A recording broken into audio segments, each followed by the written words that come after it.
குஷ்பு அவர்கள் கமலஹாசனோட சிரிச்சு பேசி அழகாக ஒரு ஃபோட்டோ போட்டு போயிட்டே இருக்காங்க. எப்படி புரிஞ்சுக்கிறது? என்னதான் நடக்குது? அவங்களுக்கு நட்பு இருக்கு. இப்போ நீங்க இந்த சுந்தர் சி மேட்டரை விட்டுருங்க. அது கமலஹாசன் ஏர்போர்ட்ல இருந்து அந்த லெஃப்ட்ல அப்படி தட்டி விட்டு போயிட்டார் சுந்தர் சி மேட்டரை. சுந்தர் சி ஒரு நாகரிகம் தெரிந்தவர்னு நான் நினைச்சிட்டு இருந்தேன். நாகரிகம்னு தெரியாத ஒரு மனுஷன்டா அப்படின்னு சொல்லி சுந்தர் சியுடைய அந்த விளக்கலுக்கு ஒரு காரணம் சொல்லிட்டு போனாரு. பிஜேபியும் டிஎம்கேவும் பல இடங்கள்ல இணையவே இணையாது. இங்க இணைஞ்சிருக்குல்ல, சில இடங்கள்ல இணையாது, இங்க இணையுதா? இணைஞ்சிருக்குல்ல. அதான் நம்ம அப்படிதான் வாங்கிட்டு இருக்கு. இதுக்கு கட்சிக்கு அப்பாற்பட்டு இப்போ இல்லை அந்த சந்திப்பில் வந்தது ஆனந்த கண்ணீரா இல்லை மனக்கசப்போடு இப்படி நடந்துருச்சே இந்த சம்பவத்துடைய கண்ணீர்? மொத்தத்தில் குஷ்பு கண் கலங்குனது உண்மை. அது ஆனந்த கண்ணீரா சோ கண்ணீராங்கிறது அவங்களுக்கு தான் தெரியும். பட் இருந்தாலும் மிகப்பெரிய ஒரு இழப்புங்க சுந்தர்சிக்கு.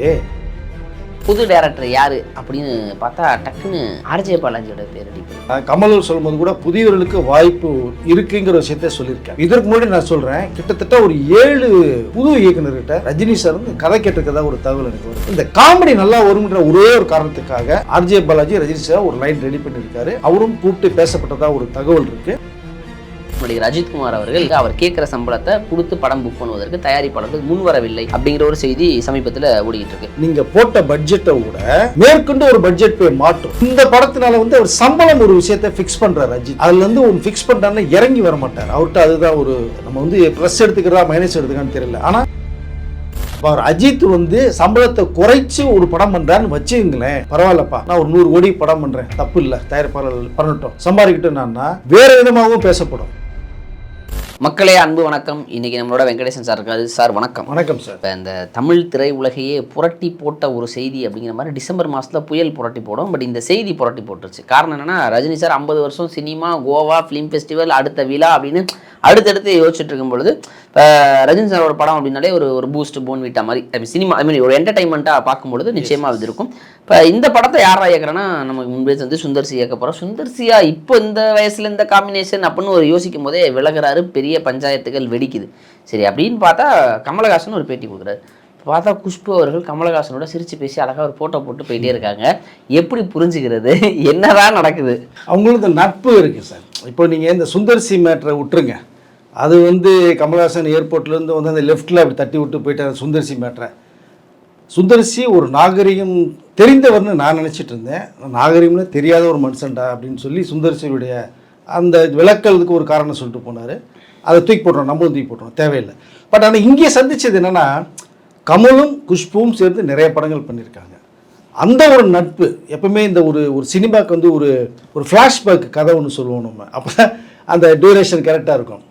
அது மாதிரி இவங்களுடைய நட்பு ஃப்ளாஷ்பேக்கில் போயிட்டாங்க. ஜாலியா பிஜேபியும் டிஎம்கேவும் பல இடங்கள்ல இணையவே இணையாது. இங்க இணைஞ்சிருக்குல்ல, சில இடங்கள்ல இணையாது, இங்க இணையுதா? இணைஞ்சிருக்குல்ல. அதான் நம்ம அப்படிதான் வாங்கிட்டு இருக்கு.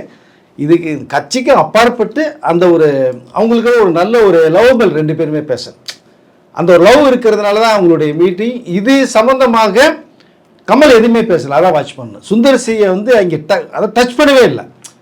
குஷ்பு கூட நீங்கள் பார்த்தீங்கன்னா ஒரு சின்ன அசம்பிள் சுந்தரிசியை பற்றி ஏதாவது பேசிடுவார், கேட்டுருவார் அப்படிங்கிற மாதிரியான ஒரு தகவலும் வந்தது பேசுகிறபோது. அவர் சுந்தரிசி யாருன்னே தெரியாத மாதிரியே டேல் பண்ணுறார்.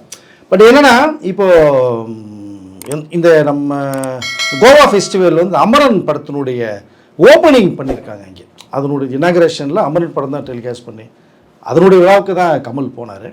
குஷ்பு அண்ட் சுகாசின் இவர்கள் எல்லாம் பழைய செட்டு இல்லையா, அங்கே அந்த ஒரு திடீர் சந்திப்பு. இது திடீர் சந்திப்பாக நம்ம எடுத்துக்கலாம்.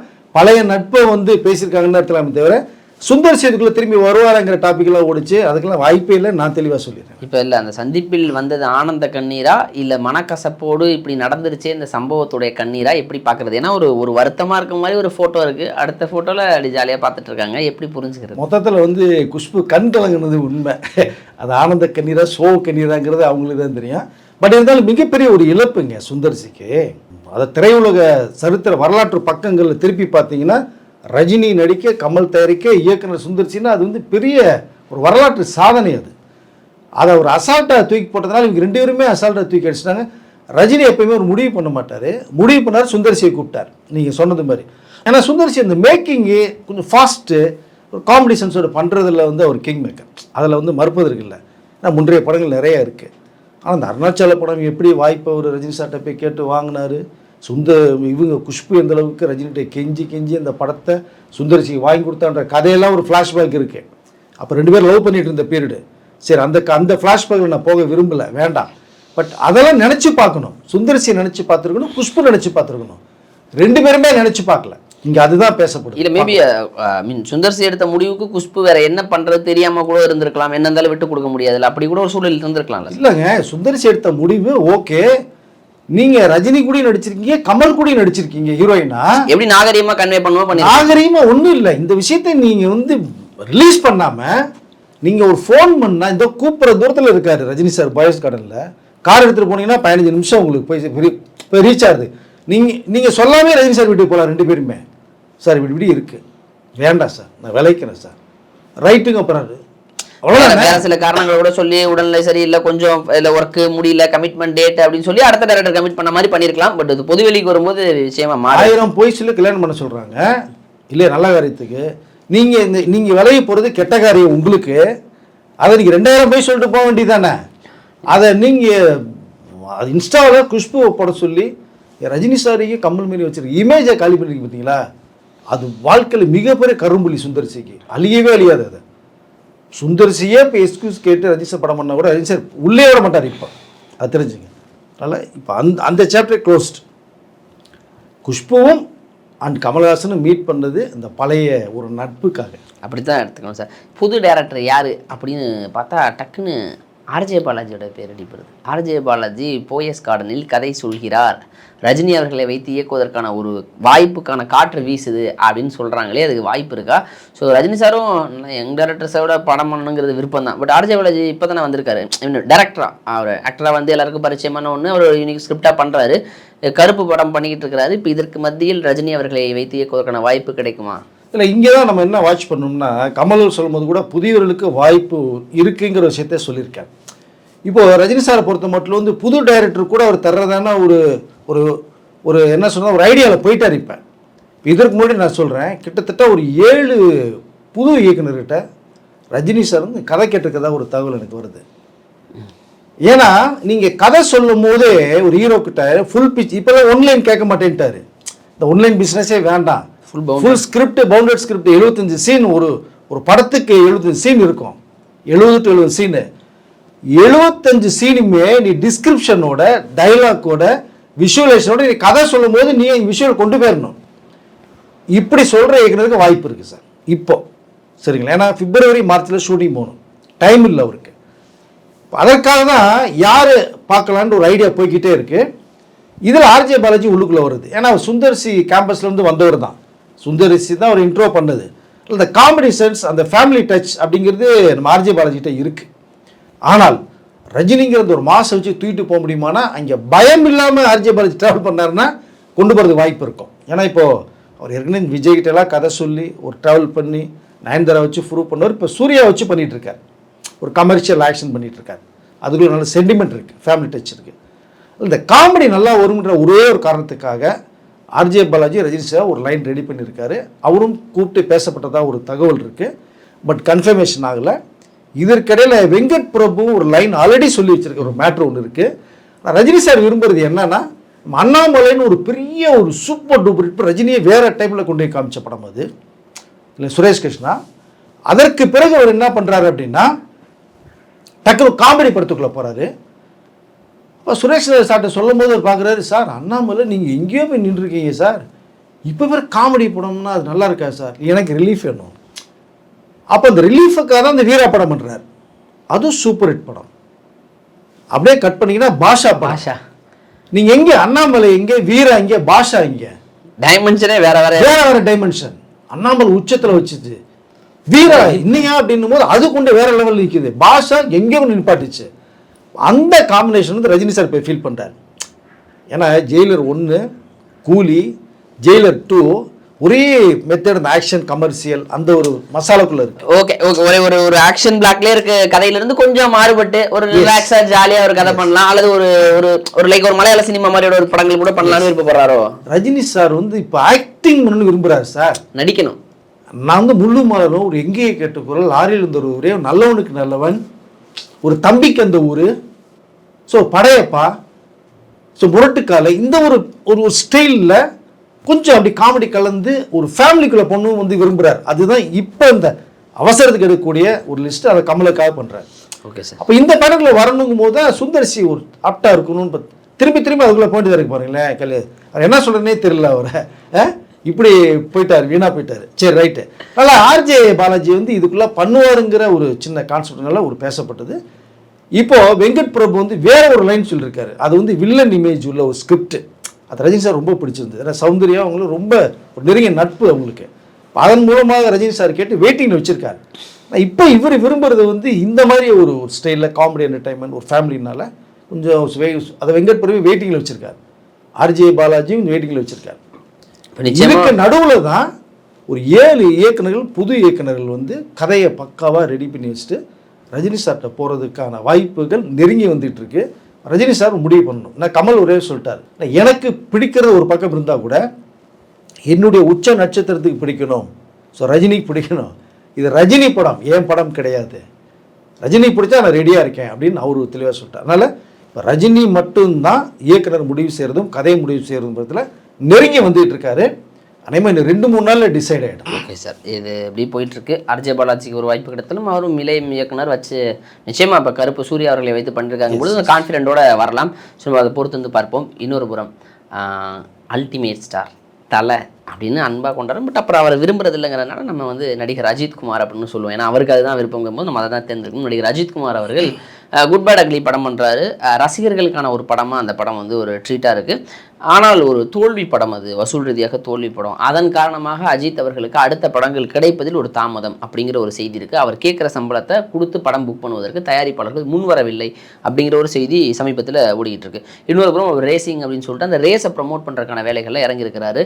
இதில் என்ன பிரச்சனை இருக்கிறது, அடுத்த படம் அவர் எப்போ கமிட் ஆக போகிறாரு, அப்படி எதுவும் சிக்கல்கள் உள்ளே இருக்கா? அதாவது நம்ம ஃபஸ்ட்டு வந்து தோல்விங்கிற அந்த வேடை தூக்கி அப்படி ஓரமாக வச்சிடலான்னு நினைக்கிறேன். காரணம் குட் பேட் அக்லி வந்து ரசிகர்களால் ரொம்ப செலிப்ரேட் பண்ண படம். அது வந்து இந்த வெற்றி பட லிஸ்ட்டில் தான் இருக்குது. ஆனால் இந்த டெபிசிட்னு ஒரு லாட்டில் போய் மாட்டுவாங்க நிறைய தயாரிப்பாளர்கள். நீங்கள் போட்ட பட்ஜெட்டை விட மேற்கொண்டு ஒரு பட்ஜெட் போய் மாட்டும். இப்போ 250 கோடி ரூபான்னு போட்டது வந்து ஒரு 300 கோடியில் போய் நின்றுருக்கும். அப்போ நீங்கள் பிஸ்னஸ் எல்லாம் கால்குலேட் பண்ணும்போது அந்த ஒரு ரேஞ்சுக்குள்ளே தான் நீங்கள் பண்ண முடியும். அந்த கணக்கில் வந்து அவங்க சொல்கிறது வந்து மைத்ரி மூவிஸ் வந்து 65 கோடி ரூபா நஷ்டங்கிற ஒரு கணக்கை தான் சொல்கிறாங்க. நீங்கள் ஃபுல் ஸ்டேட்மெண்ட் எடுத்து பார்த்தா தான் நமக்கு தெரிய வரும். அதுக்குள்ளே அஜித் போக விரும்பலை. ஒரு விஷயத்தை நீங்கள் சொல்லிட்டீங்க, அவ்வளோதான் முடிஞ்சிச்சுங்கிற மாதிரி. இப்போது இந்த படத்தினால வந்து அவர் சம்பளம் ஒரு விஷயத்தை ஃபிக்ஸ் பண்ணுறார் அஜித்.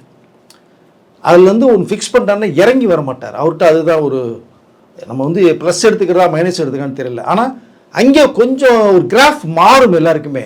அப்போ அஜித்தும் கொஞ்சம் கோஆப்ரேட் பண்ணி ஓகே ரைட்டு. ஏன்னா ப்ரொடியூசர் இல்லாமல் ஒரு ஹீரோ கிடையாது, அது எந்த ஹீரோவுமே கிடையாது. நிறைய ஹீரோக்கள் வந்து பணம் வச்சுட்டு இருக்கிற 300 கோடியில் படம் எடுப்பாங்கன்னா அதுவும் கிடையாது. இப்போ தயாரிப்பாளர்களை நம்பி தான் ஹீரோக்கள் இருக்காங்க இல்லையா? அப்போது நமக்கு ஒரு லிஸ்ட்டு எடுக்கும்போது பார்த்தோம்னா நமக்கு இந்த ஒரு 175-80 கோடிங்கிற ஒரு மேட்டர் போது ஒரு மலைப்பாக தான் இருக்குது. அவ்வளோ ஒரு ஆர்டிஸ்ட் 200 கோடி ரூபா 220 கோடி ரூபாங்கும் போது மலைப்பாக தான் இருக்குது. அதை தயாரிப்பாளர் பாக்கெட்டில் வச்சுட்டு எடுக்கல, அவன் வட்டிக்கு தான் வாங்குறாங்க. அவங்க வட்டி குட்டி போடும். இப்படி போகும்போது தான் ஒரு கனெக்ட் பண்ணும்போது தான் இங்கே சம்பளத்தில் குறைச்சா நல்லாயிருக்கும்னு ஃபீல் பண்ணுறாங்க நிறைய ப்ரொடியூசர்ஸ். ஆனால் இவர் வந்து ஃபிக்ஸ் பண்ணிட்டார். ஸோ இறங்கி வர மாட்டார். ரோமியோ பிக்சர்ஸ் ராகுல் வந்து முதல்ல 100% கன்ஃபர்மேஷன்லேயே போயிட்டு நெருக்கத்தில் அவர் வந்து விலகி போகிறார். அஜித் கொஞ்சம் முன்னாடி தெரிஞ்சிருந்தாருன்னா கண்டிப்பாக அவர் வந்து வேறு ப்ரொடியூசர்ஸ் வந்து லாக் பண்ணியிருப்பார். அங்கே வாய்ப்புகள் இப்போ டைம் இல்லை. அனௌன்ஸ்மெண்ட் கொடுக்க போகிற சமயத்தில் விலகி போகிறார். அப்போ என்ன காரணம், சம்பளம் அதிகமாக இருக்குது ஒரு காரணம். சுரேஷ் சந்திரா மூலமாக அவர் 2 பேனர் போகிறாரு, அங்கேயும் சம்பளம் தான் இப்போ இடிக்குது. ஸோ இது ஒரு பக்கம் இருக்குது. இப்போ நான் என்ன சொல்கிறேன்னா, அப்போ அவர் அஜித் வந்து சம்பளத்தை குறைச்சி ஒரு படம் பண்ணுறாருன்னு வச்சுங்களேன், பரவாயில்லப்பா நான் ஒரு 100 கோடி படம் பண்ணுறேன், தப்பு இல்லை, தயாரிப்பாளர் பண்ணட்டும், சம்பாதிக்கிட்டோன்னா வேறு விதமாகவும் பேசப்படும். அஜித் மார்க்கெட் இறங்கிருச்சு, தயாரிப்பாளர் வரல, அதனால தான் அவர் 185 கோடிலேருந்து 100 கோடிக்கு படம் பண்ணுறான்னு இப்படி ஒரு பக்கம் பேசப்படும். அதற்கு இடம் தரதுக்கு அஜித் தயாராக இல்லை. நான் இது என்னை ஃபிக்ஸ் பண்ணியிருக்கேன் அவ்வளோதான். ஏன்னா இது ஏற்கனவே சொன்ன மேட்ரு, இந்த படத்திற்காக சொன்ன ஒரு விஷயம். அப்படி இதே படத்துக்காக நீங்கள் இறங்கி வரும்போது நல்லா இருக்காது. நீங்கள் அவருடைய இடத்துலேருந்து பார்த்தா தான் நமக்கு தெரிய வரும். அப்போ இதுக்கு இறங்கி வர மாட்டார். ஸோ வெயிட் பண்ணுவார். கண்டிப்பாக அதுக்கு வேண்டிய ஒரு ப்ரொடியூசர்ஸ் ரெடி பண்ணிகிட்டு இருக்காங்க, வந்துடுவாங்க. பட் ஒரு வேளை எனக்கு பணம் வேணாம், நான் ஒரு one of the production share ஹோட்டலில் போகிறேன்னு கூட சொன்னால் கூட ஆச்சரியப்படுறதுக்கு இல்லை. அப்போ இன்னும் நிறைய பேர் உள்ள வருவாங்க. இப்போ இவர் நினச்சாருன்னா லைக்காவுக்கு கொடுக்கலாம், வேண்டாம்னா கலைப்புலி தானுக்கு கொடுக்கலாம். இப்போ நீங்கள் அவர் கலைப்புலி தானு கண்டு கொண்டேன் படத்தில் அஜித் வேணான்னு டைரக்டர் ராஜீவ் மேனன் சொல்லும் போது, அவர் ஆக்சிடென்ட் ஆகி படுத்து வீல் சேரில் வரும்போது அஜித்துக்காக ஒரு மாதம் வெயிட் பண்ணி அந்த படத்தை கேரக்டர் கொடுத்தவர். அந்த நன்றி அஜித்துக்கும் இருக்கு. இது ஏற்கனவே சொல்லியிருக்கேன். அஜித் ஃபாரின் போயிட்டு தானு அவர்களுடைய மனைவி இறந்த சமயத்துக்கு வந்து 8 மணி நேரம் வெயிட் பண்ணி, பாடி வரும்போது வெயிட் பண்ணி வழி அனுப்பிச்சிட்டு தான் போனார். அந்த நன்றி கடன் ஒன்று இருக்கு. இந்த நேரத்தில் அஜித் கொஞ்சம் ஒரு மாஸ்டர் பிளான் பண்ணணும். கார் ரேஸில் எப்படி ஒரு மாஸ்டர் பிளான் பண்ணி டிரைவிங் பண்ணி போய் வின்னிங் பண்ணுறாரோ, அது மாதிரி இதில் ஒரு மாஸ்டர் பிளான் பண்ணணும். நம்மளை பற்றி இப்படி டாக் போய்கிட்டே இருக்கு அப்படிங்கிற விஷயத்தை அவர் பிளான் பண்ணார்னா, தானுவை கூப்பிட்டு படத்தை நீங்கள் ஆரம்பிங்க சார், மற்ற எக்ஸ்பென்ஸ் நீங்கள் பண்ணுங்கள். நீங்கள் எந்திரன் படம் எப்படி ஆரம்பிச்சான்றீங்க? நீங்கள் ஏற்கனவே வேறு ஒரு ப்ரொடியூசரு சுற்றுதும் போது பட்ஜெட் ஏறுது. அப்போ தான் என்ன பண்ணாங்க, டக்குன்னு ஐடியா பண்ணும்போது தான் அந்த ப்ரொடியூசர் வந்து செலவு மேலே செலவு எனக்கு பண்ண முடியாது, டைரக்டர் சொன்னது ஒரு அமௌண்ட்டு, இப்போ டெய்லி எக்ஸ்பென்சஸே பெருசாக போகுது அப்படின்னா அந்த ப்ரொடியூசர் வந்து வேணான்னு சொல்லி பிரேக் பண்ணுறாங்க. அப்போது இந்த தகவல் வர்றதுக்கு முன்னாடியே சன் நெட்வொர்க்கிட்ட தான் பேச ஆரம்பிக்கிறாங்க. அப்போது ரஜினி சார் சம்பளம்லாம் எதுவும் பேசலை. அவர் எப்போவுமே பேச மாட்டார். சம்பளம் வந்து அவர் வந்து ஃபிக்ஸடு தெரியும், ஆனால் முன்னாடியே வாங்க மாட்டார். டோக்கன் அட்வான்ஸ் ₹1 வாங்குவார், இல்லை ₹1001 வாங்குவார், அவ்வளோதான். இந்த எந்திரன் படமும் அப்படி தான் சன் நெட்வொர்க்கில் போய் பேசப்படுது. சங்கர் வந்து ஒரு கொட்டேஷன் கொடுக்குறாரு, சார் எனக்கு டெய்லி எக்ஸ்பென்சஸ் இவ்வளோ. அப்போ Sun network Rajini sir Shankar 3 பேர் தான் உட்காந்து ஒரு மிட் நைட்டில் முடிவு பண்ண விஷயம் இது. அப்போ டெய்லி எவ்வளோ செலவாகும்? இவ்வளோ செலவாகும் சார், அப்ராக்சிமேட்டாக 50 லட்சமா 1 லட்சமா செலவாகும் சார். செலவு மட்டும் பண்ணிடலாம், ஷூட்டிங் ஆரம்பிங்க, ஆக்டர்ஸ் பேமெண்ட்லாம் நம்ம பண்ணிக்கலாம், பார்த்துக்கலாம். ஓகே, ஷூட்டிங் ஆரம்பித்தாங்க. படம் சூப்பர் டூப்பர் ஹிட்டு. இந்த மெத்தடில் சில ஹீரோக்கள் உள்ள பேரும் ரஜினி சார் போயிருக்கார், ப்ரொடியூசருக்கு ஹெல்ப் பண்ணுற ஒரே மோட்டிவேஷன். இப்போ அந்த மெத்தடுக்குள்ளே இப்போ அஜித் சார் பிளான் பண்ணி தானு சாரை கூப்பிட்டு வச்சு படம் பண்ணுவோம் சார்னா அவர் உடனே ரெடி ஆரம்பிச்சிருவார். அவருக்கு வேண்டியது மிஞ்சி ஒரு 50 ரூபாய் வச்சுட்டு படத்தை ஆரம்பிச்சிருவாரு. படம் பிஸ்னஸ் அவருக்கு தெரியும், அவருக்கு தொழில் நுணுக்கம் நல்லாவே தெரியும், எப்படி ப்ரொமோஷன் பண்ண தெரியும். ஃப்ளைட்டில் கமலி படத்துக்கு வந்து விளம்பரம் பண்ணுவாருங்க. பார்த்தோம்னா இந்த சந்திரமண்டலத்தில் போய் ஒரு ராக்கெட்டை விட்டு கூட அவர் பண்ணுவார் சொல்ல போனால். ஸோ இது வந்து கொஞ்சம் அஜித் சார் கொஞ்சம் மாஸ்டர் பிளான் பண்ணார்னா இந்த மேட்டருக்கு ஒர்க் அவுட் ஆகும் கண்டிப்பாக.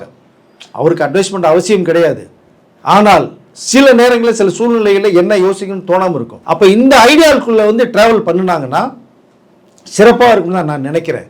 கண்டிப்பாக அஜித் ஒரு ஐடியா பண்ணுவார், ஒரு தயாரிப்பாளரை கூப்பிட்டு வச்சு ஷேர் ஓட்டில் பண்ணுவோன்னு சொல்லி முடிச்சிட்டாங்கன்னா இமீடியட் ஆரம்பிக்கிறது வாய்ப்புகள் நிறையா இருக்கும். ஓகே சார், நிச்சயமாக. இப்போ அஜித் அவர்கள் அடுத்த படத்தில் கமிட் பண்ணுறது அவர் நினைத்தால் அடுத்த செகண்ட் அவர் எப்படின்னா நினைக்கலாம். சப்போஸ் ஷேரில் போகணும் முடிவு பண்ணார்னா அடுத்த செகண்ட் ஒரு 10 ப்ரொடியூசர், அவருக்கு நம்பகத்தன்மையான ப்ரொடியூசர்ஸே பல பேர் இருக்காங்க.